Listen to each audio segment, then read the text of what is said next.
بسم اللہ الرحمن الرحیم۔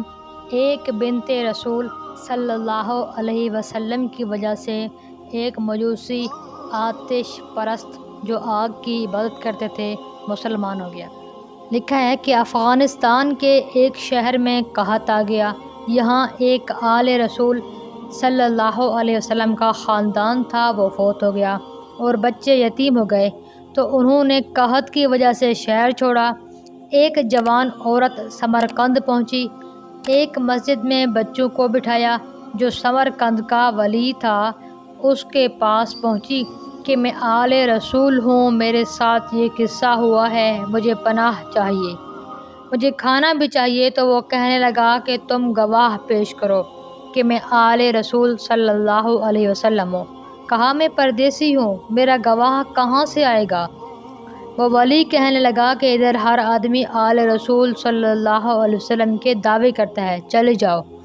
اٹھ کر باہر نکلی تو اس کو کسی نے کہا کہ ایک مجوسی ہے، آتش پرست ہے، وہ بڑا سخی ہے، اس کے پاس چلی جا۔ وہ عورت اس کے پاس چلی گئی، اس نے اس عورت کا بڑا اکرام کیا، پھر اپنے گھر لایا، کھانا پانی کیا۔ رات کو ولی سمرقند نے خواب دیکھا جس نے عورت کو نکال دیا تھا کہ جنت میں اللہ کے نبی کھڑے ہیں اور ایک بڑا عالیشان محل ہے۔ وہ کہتا ہے کہ یا رسول اللہ، یہ محل کس کا ہے؟ ولی نے پوچھا۔ حضور صلی اللہ علیہ وسلم نے فرمایا یہ ایمان والے کا ہے۔ اس نے کہا یا رسول اللہ، میں بھی ایمان والا ہوں۔ آپ صلی اللہ علیہ وسلم نے فرمایا کہ اپنے ایمان پر گواہ پیش کرو، تو اس کا رنگ پیلا پڑ گیا۔ آپ صلی اللہ علیہ وسلم نے فرمایا کہ میری بیٹی تیرے پاس آئی تھی اور تو نے اس سے گواہیاں مانگنے لگا، گواہ پیش کر۔ ایسی ڈانٹ پڑی، جب آنکھ کھلی تو پسینے ہو گیا، سیدھا اس مجوسی کے دروازے پر گیا اور رونے لگا کہ یہ خاندان مجھے دے دے، منہ مانگی دولت لے لے۔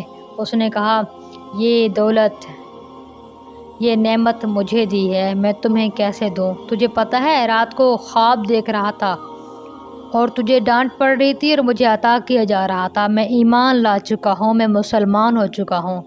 وہ محل تیرے نام سے کٹ کر میرے نام لگا دیا گیا، میں یہ گھر تجھے کیسے دے دوں؟ محل کے باہر تجھے ڈانٹ پڑ رہی تھی اور میں محل میں کھڑا سن رہا تھا۔